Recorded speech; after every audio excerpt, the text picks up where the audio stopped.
past 6 seasons, Behind the Roar has introduced aspiring Tiger Jocks as they took on exciting challenges and proved that they have what it takes to own the mic. Every year, we have seen a journey filled with growth, passion, and unforgettable moments. But this season is different, because for the first time, we're shifting the spotlight from the aspiring Tiger Jocks to the voices you already know and love.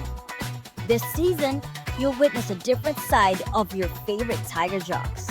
Playful, authentic, and completely unplugged. Get ready for laughter, surprises, and a whole new side of UST Tiger Radio. This is Behind the Roar Unplugged. What's good, guys? This is Tiger Jock Finn, the Maverick on the mic, and TR's senior announcer, as well as Behind the Roar's executive producer. Hi Tigers, it's your Little Miss Sunshine Tiger Jock Maxi, the associate producer for BTR Unplugged. Hi guys, it's Karil. I'm the programming head of Tiger Radio and the head writer for BTR. Hey everyone, it's Bree. I am the Tiger Radio head and the supervising producer for Behind the Roar Unplugged. So, as we may have heard, guys, BTR Unplugged is here to celebrate our current roster of Tiger Jocks. And because of that, I really want to look back on the ride that we've been in. So, ano nga ba ang naging memorable experience natin dito sa Tiger Radio? For me, siguro, yung time na executive producer pa lang ako. Kasi doon talaga ako nagsimula here sa Tiger Radio. And I feel like yun yung starting point ko here. Doon ko na-experience lahat ng kailangan kong malaman before ako maging programming head and before ako maging Tiger Radio head. And of course, yung mga first projects ko, siguro yung first project ko nung executive producer pa ako is nung Love is on Air. Hindi ko na i-mention yung year siguro. Wag na nating i-mention yung year. And nung programming head ako is yung Caravan sa Paskuhan Papa Village. Remember that? Were you there? Ikaw din? Oo, basta yun. And again, another notable experience for me project nung programming head pa lang ako is, of course, yung last BTR, which is season 6. And yun. Ikaw ba, Karil? Ako, yung pinaka naging highlight so far ng experience ko dito sa Tiger Radio. Nung naging executive producer ako for Paskuhan Backstage Access 2025. Sino ba yung mga doon, mga na-interview doon? Yung, andun yung Ben and Ben, Beanie. So, it was a very fun day. Sobrang tiring din niya actually kasi ibang floor naka-reside yung artists, yung performers. Tapos ibang floor din yung room for designated for Paskuhan Backstage Access. So, Kumbaga he's a runner, she's a track star. ayun. Wala, na-enjoy ko lang talaga kasi syempre never in my life ko naman na-imagine na makikilala ko sila Joanna from Beanie. Nginitian niya pa ako nung dulo. Yun naman. Ikaw ba, Finn? Finn, how about you? Bilang jock naman, like, anong pinaka-notable na experience for you? Well, ang notable experience siguro sa akin, it's a full circle moment. Kasi notable experience ko bilang Tiger Jock is before I became a Tiger Jock, which was PTR Season 4. And nag-bond talaga kami ng mga aspirants noon. Until now, they are my friends. And even those who have graduated, shout out to you guys. I miss you guys so much. But it really is a full circle moment for me na executive producer na ako neto. Ako parang for me, it's gotta be, I'm gonna stray away from everything na ganap sa TR. It's gotta be my first airing. Kasi, mind you guys, I became a jock nung BTR season 5. And then, sobrang nakakatawa because I was assigned to the morning show. So, first show ever sa araw na yon. And I think first airing din siya ng school year if I'm not mistaken. And kung alam nyo lang talaga yung nerves nun. And it's just a fun experience to look back on kasi here I am now with you guys talking about it, laughing about it. And along the way, I've met so many awesome people, crazy talented people along the way. Ayan, di ba? Sobrang sentimental. Sample naman ng intro mo sa morning show. Yes! Iconic siya sa morning show, guys. Actually, isang sample naman kami. Talaga lang. It's just the same, normal parang, ano ba sasabihin? Ayun. Hi, Tigers. It's your little Miss Sunshine Tiger Jock, Maxi. And we're back on the only show that puts the R to your mornings, Tiger Rocks! Sobrang bagay Sobrang ng iconic, Sunshine. no? Oo. Oo, kasi she's here to meet you in the morning. Actually, ang oras now. Ayun na talaga. As you've heard, guys, ang dami experiences, ang dami nangyari. Kahit anumang role natin or task sa TR, we could say na we've been through it all. And now that we are celebrating our 7th year, what are you guys looking forward to sa this season naman? Ako naman siguro, this is very different sa Behind the Roar past seasons ng Behind the Roar. Kasi sa Behind the Roar ngayon, wala tayong auditions, diba? So, this serves as parang celebration para sa mga, for Behind the Roar. Kasi syempre, ang tagal na nito. Imagine, 7 years. 7 years na itong ginagawa ng Tiger Radio. And kumbaga, ayaw lang natin siyang makalimutan or mawala. So, I'm very excited din sa na isip nating concept for this. Kasi sobrang ibang-iba talaga siya from the past seasons. Ang naging vision for this season talaga, for this, is to really bring the togetherness of our jocks. And that's what I really wanted to express sa season na to. And hopefully we are able to execute it successfully. Yeah. Pero yun talaga, test their chemistries and increase their chemistries. And not only on air, but also off air. I just want them to end up as lifelong friends, just like I did with my Aww. Ano ba? Sobrang loving. Hindi pala siya unplug. Ano to? Senti. Yeah. Kakaril. Baka may gusto Gusto kang yung question. Sige, ganito. Sa tingin mo ba, Karil, like, how will this season be different from mga ginagawa natin for the past years? Well, this season, I'm gonna say, it's very laid back, tsaka very free-flowing. Unlike sa usual na ginagawa natin sa Tiger Radio, very structured. Yun. Ay, nakatulog. Yala! back to you. Ayun nga. And right now, we can't spoil too much. Yeah. Pero this season will definitely be something you'll be looking forward to. Kung meron man tayong message sa current participants natin, which are our Tiger Jocks right now, ano kayang message nyo para sa ating Tiger Jocks? Guys, just enjoy this for real. I think you guys deserve it kasi for the past seasons of Behind the Roar, it's been so tense and so competitive. And this is meant to bring you guys together. And the games are just here for fun, really. It's to celebrate you guys. Have fun, guys. No, really. Parang yung season na to, it will just, it just wants you to enjoy yung mga jocks. Ayun. Oh my God, guys.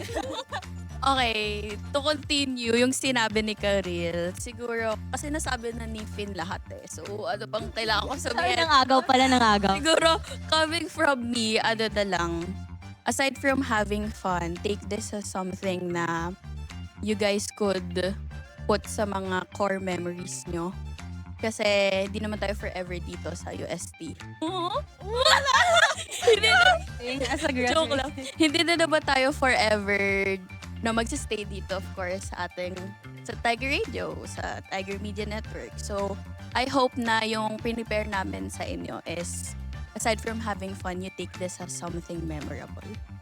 Oh, wow. Parang ang hirap naman i-top yung mga messages nyo. So, So, it's your turn.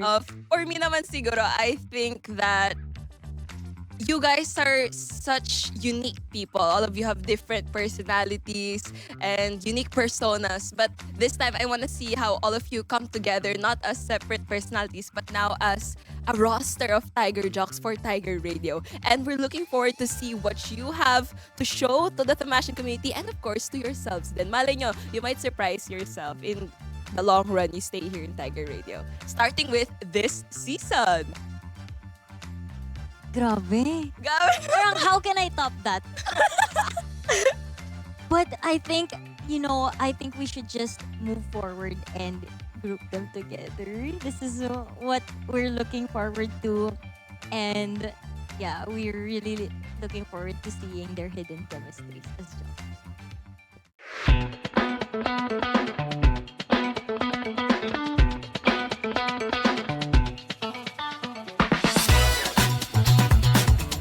So here in front of us are the roster of our current Tiger Jocks. And ito na nga, paano ba natin sila i-group? How are we gonna group them all together? Sino ihiwalay natin? Paano ba? How we're gonna do this? Ang naging goal talaga is to break yung existing cliques ng jocks. Although, ang cute ng mga grupo and little groups ninyo. Pero, gusto din namin maka-discover. Gusto ko din maka-discover ng mga baka mas may maganda palang ipagsama, ganon. So, tsaka gusto ko lang talaga ilabas yung mga kulit nila. Oo. Ito parang makulit to. Pakita nyo nga. Parang Yan. ito yung makulit. Dalawang mic pa yung hawak eh. Nakakainis. Para bang hindi na ganun kalakas yung boses niya. Patanggal ng ano ba yan? Ay, parang bagay sila nito. Kaya sila ang ipaghiwalay. Sa far away. Pero sa kabilang dulo siya. Okay. Sino unang mga jocks natin dito? Yeah. Okay. Sino ba yung mga pinaka-similar sa kanila? Mm. Oh, Yun ang good paghiwalayin question, good natin. question. I think hindi. Hindi. Pwede ba natin i-sabihin? Actually, ano na lang. What do you have to say about this person? About this jock? Please comment down below. Ano siya eh? I would say na another lively person din siya. Oo. And he definitely knows how to carry a conversation. Yeah. Harvey shines bright then when he has a guest. Ba? Like, he has a way of making people Yes. feel comfortable, ganun, na feeling mo, ikaw din yung jock eh, pag ikaw Oo. guest sa kanya. Tsaka when there's a certain topic, especially when he's passionate about it, he will show. Exactly. Rinig na rinig sa boses niya kapag gustong-gusto niya yung pinag-uusapan niya.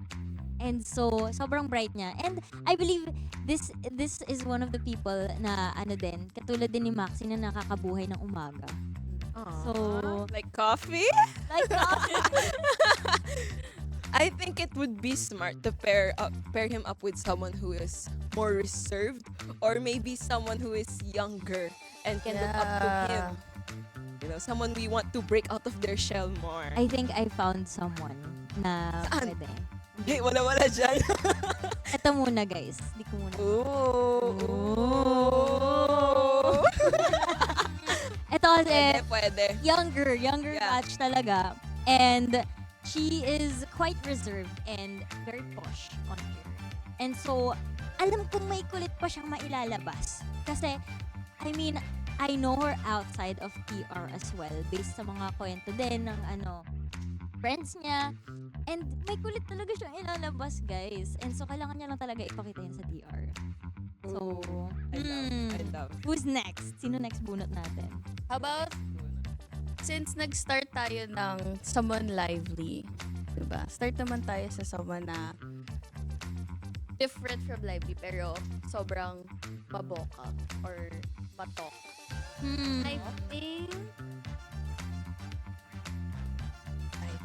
I think Just Therefore, for information, ang dami-daming pictures dito. sobrang dami Like, kasi. we have a lot of jocks. naka-zoom in talaga. Guys! Ito siya. Oh! Ito. Oh! Ito. Ito talaga. Makita ka. Ang ganda. natin. Sige. Oo. Grabe tayo mang gatekeep sa audience. Oo no? nga eh. Si Maya. Oo. I love her as a Ganon. jock. I love her personality and her aura. Sobrang soft girl energy. Very sweet girl. Pero at the same time, sobrang substantial ng mga dialogues with her. Yeah. She's like Harvey in a way where her voice lights up when she likes what she's talking about. Mhm. But at the same time, she doesn't have to be so energetic. She's not Yeah. loud. Oo. Oo. Ay, tinatawag mo Parang ang, No, ang napansin ko kay Maya, parang ano siya, hindi niya kailangang mag-exert ng so much energy. Mm. Parang ano siya, Yeah. the way she speaks, parang the way she kung paano niya dalhin yung talk points. Yun na yun eh. Parang yun na yung nagdadala sa conversation ng buong area. Oo. And I think whoever's in the room, whether EP siya or AP or co-jock, genuinely likes listening to her. Kasi aside from the fact that she has a way with words, then she just sounds so bright. Her voice is so bright about what she's talking about all the time. yeah, like in a sense, parang you're in a trance when you're listening to her. Ikaw ba? What Karil? trance? Diba? I've Ikaw ba, worked with Karil? her, I think, once or twice sa podcast. Tapos, since sa podcast kasi mas mahaba yung talk points, mas mahaba yung talking time, mas naririnig mo how siya talaga magsalita. Very malumanay siya, pero alam mong may laman yung sinasabi niya eh. So, yeah. Yeah. So, ang question dyan is, sino kaya ang dapat na isama sa kanya? No? Different. Grabe! Ang hirap pala ng job na Parang, Okay. kanina ko pa siya hinahanap actually. Oo. Kasi feeling ko, pwede. Never ko pa silang nakitang Oo nga. on air ng sabay Yeah. sa kahit anong show. Yeah, and that's such a unique match-up din. Because Mm. this jock that you chose has so much swag. Sobrang No? Gen Alpha. Gen Z na Gen Alpha. That's so funny. Yes. Pwede. Teka guys, bakit nandito si Tiger Jack Nana? Ay, Uy, hindi si Nana Nana yan. Bakit? Diba? Ayan. Si. si. Si yan. Oo. Sobrang, ayan, isa din siya sa mga, maboka. Mm. This is a very, hindi, not negatively speaking na maboka. Tinignan mo talaga. Sorry hindi ka maboka. Hindi, pero Kinausap yung I've worked with her for a hosting gig for, I think, opening siya. And, grabe, she was fresh on the job at that time. Kaka-recruit niya lang. And nabuhat niya agad. Yeah. Oo, nabuhat niya agad. And she kinda reminds me of now din. Na nabubuhat agad yung yung conversation. Conversation. Oo, very playful Mm. sa talk points. Ka-real ba, Ate Bri? Have you worked with C? What's her work ethic like? Paano kaya Si Si. Ako, Interview Si, talaga. ano siya, nakatrabaho ko na si Si and ang gusto ko sa kanya is, nagtatanong siya. Yun kasi yung gusto ko, nagtatanong, like, pag hindi sure about sa talk points, hindi niyang maintindihan. Or especially kung anong mangyayari sa airing or sa events natin sa Caravan, she's asking. So, and she's taking initiative. Yun yung gusto ko kay Si. Kay C naman, well, she just delivers every single time. I've worked with her a couple times sa podcast and I really liked her work ethic, how she interacts with the people she's with the jock she's with, especially on cam. And I think yung challenge na ibibigay natin sa kanya, very fitting. I think swak sa personality niya. I feel like ang bagay kay C for this season is siya. Hindi ko na i-reveal, okay? Basta siya. Malalaman nyo na lang kung sino. Kasi hindi ko pa sila nakikitang mag-work together on air. Oo. And we've got a lot of thinking to do. Pero for sure, exciting ang magiging matchups ng ating Tiger Jocks. And if you really want to find out their groupings and how they interact, stay tuned to Behind the Roar Unplugged!